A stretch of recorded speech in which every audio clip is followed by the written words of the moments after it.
9蚊9紙巾暗藏熒光劑，毒紙巾點解仲有人買？你喺街邊食完碗麵，拎起張紙巾抹嘴嗰陣，有冇諗過張紙係乜嘢做㗎？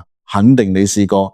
行入茶餐廳叫碗雲吞麵，食完抹嘴，台面有個膠座，入面插住幾張白色嘅紙巾，你隨手一拎就抹，冇睇過牌子，冇睇過生產日期，冇諗過呢張紙到底掂唔掂，甚至你喺超市見到9蚊9一大箱嘅紙巾，你都會覺得咁抵，買嚟粗用都好啊。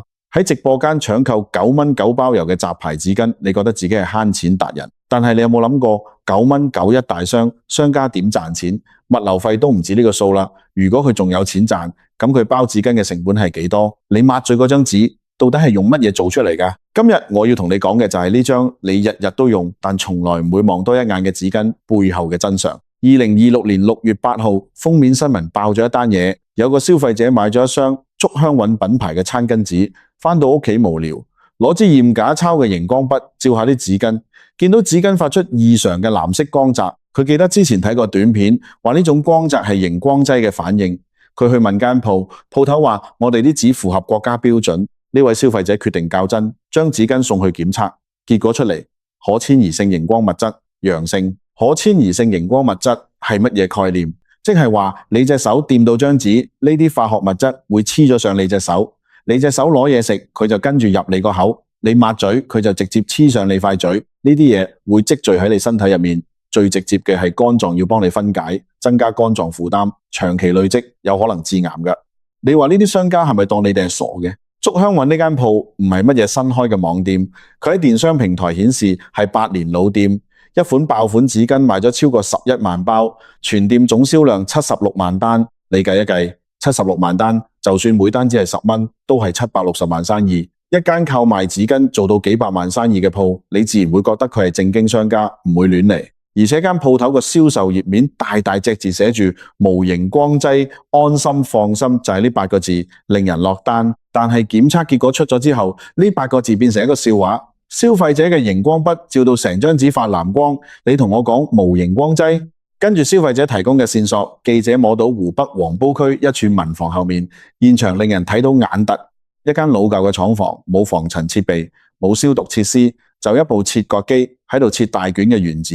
工人都冇着工作服，冇戴手套，冇戴口罩，成個環境同你屋企樓下車房差唔多。呢間就係竹香韻嘅生產工場。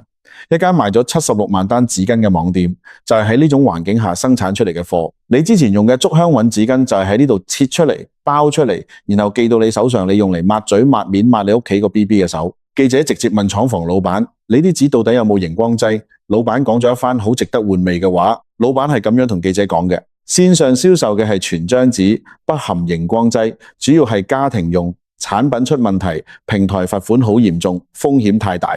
線下銷售嘅係混張紙，價格比較低，原料可能用咗一般嘅紙板材料，可能含有熒光劑。你聽清楚未？佢唔係唔知熒光劑有害，佢唔係唔知國家標準係乜，佢係驚平台罰佢錢，所以線上先做良心貨。至於線下，反正冇人查，就賣混張紙。呢啲線下嘅平價紙，全部燒去小餐館、早餐店、路邊攤，放喺台面嘅膠座入面，等你班食客隨手拎嚟抹嘴。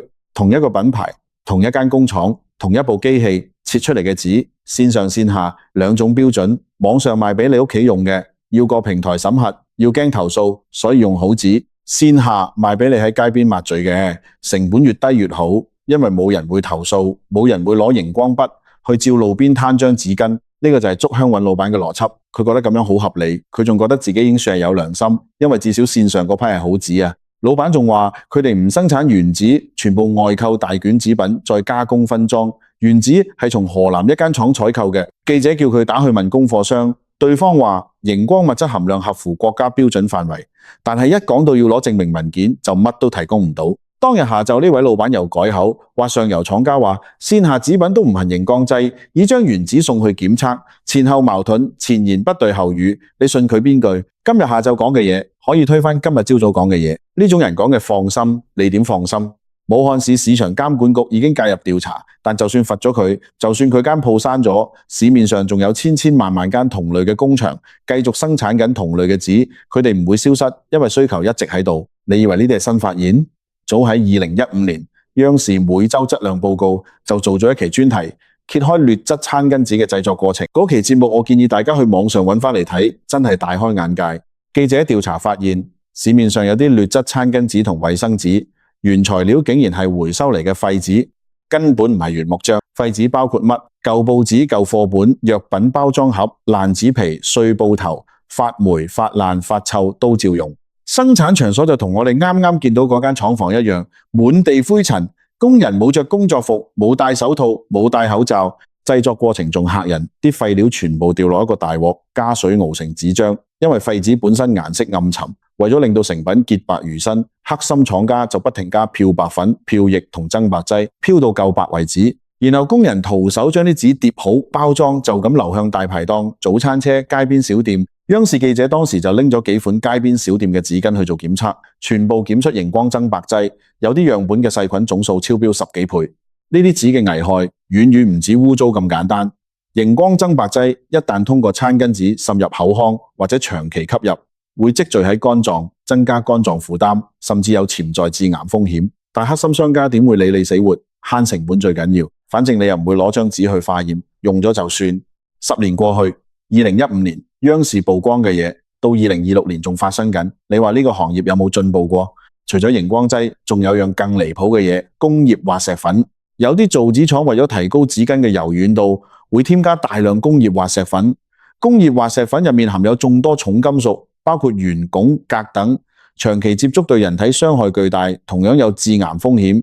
你以前有冇試過喺街邊小店拎起張紙巾，一抖就掉一大堆白色粉末？嗰啲就係滑石粉。呢種紙薄到幾乎透明，輕輕一拉就爛。你以為自己慳咗錢，實際上係將一堆化學物直接懟落自己塊面同嘴度。你食緊嘅唔係面，係重金屬同漂白劑啊！講到劣質紙嘅流通渠道，就不得不提前幾年滿街都係嘅免費送紙巾地推。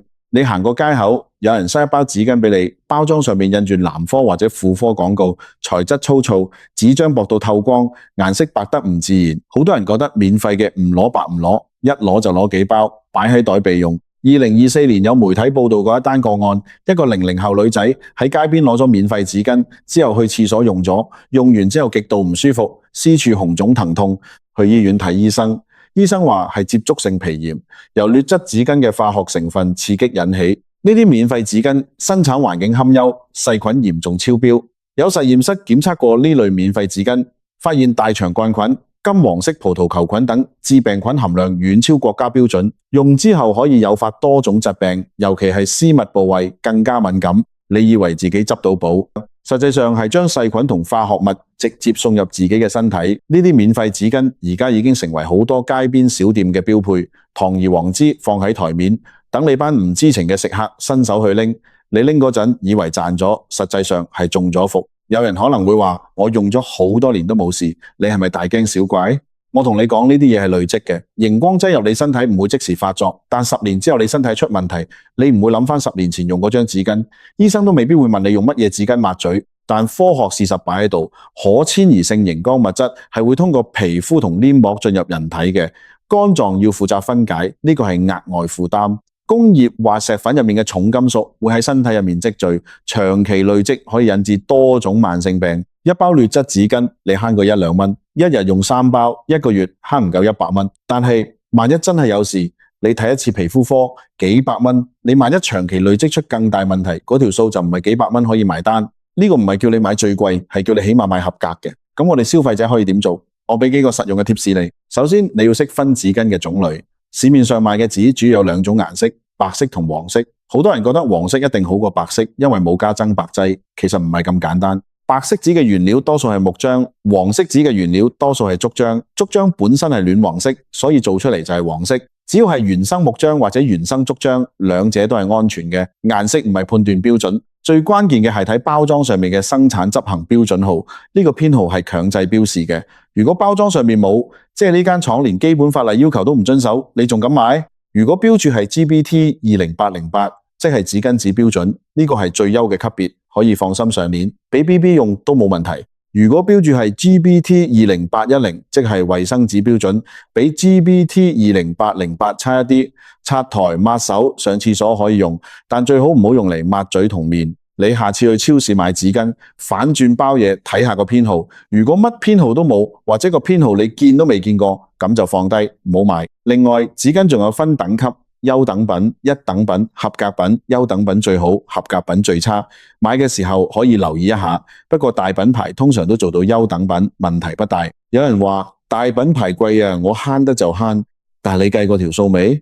一間4口之家，一個月用紙巾大約20到30包。如果買大品牌，一包大約3到4蚊，一個月開支60到120蚊。如果你買9蚊9一大箱嗰啲，一個月可能慳到30、40蚊。但係慳咗嗰40蚊，換來嘅係乜？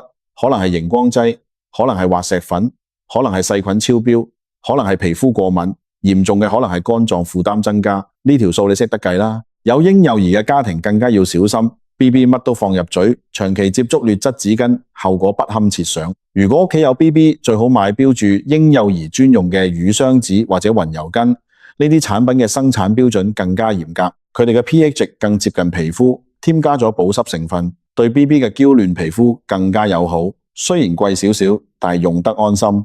竹香韻呢單嘢，武漢市市場監管局已經介入調查，但就算罰咗佢，就算佢間鋪閂咗，市面上仲有千萬間同類嘅工場繼續生產緊同類嘅紙，佢哋唔會消失，因為需求一直喺度。有9蚊9一大箱嘅生意，就有人會做9蚊9一大箱嘅貨。只要有人貪平，就有人會製造平到不合理嘅嘢。呢個係市場規律，你改變唔到，但你可以改變自己嘅習慣。我唔係叫你乜都買最貴，但起碼你要識得睇編號、睇生產商、睇原材料。喺街邊食完嘢，如果台面嗰啲紙巾冇牌子、冇編號、冇生產商，你就用自己袋個包。呢個習慣可以幫你避開好多風險。一張紙巾每日同你塊面、你張嘴、你雙手接觸，你日日用，但從來冇諗過佢乾唔乾淨。9蚊9一大箱，你覺得好抵，但你要記住，慳埋嗰幾十蚊，可能唔夠你睇一次皮膚科醫生。1分錢1分貨，呢句說話老土，但到今日都仲啱用。下次你拎起張紙巾抹嘴之前，停一停，睇一睇。你唔係專家，唔使識晒所有化學嘢，你只需要記得2件事。第一，睇 GBT20808呢個編號。第二，太平宜嘅嘢一定有佢平宜嘅原因。呢個道理唔只適用喺紙巾，你諗下係咪咁話？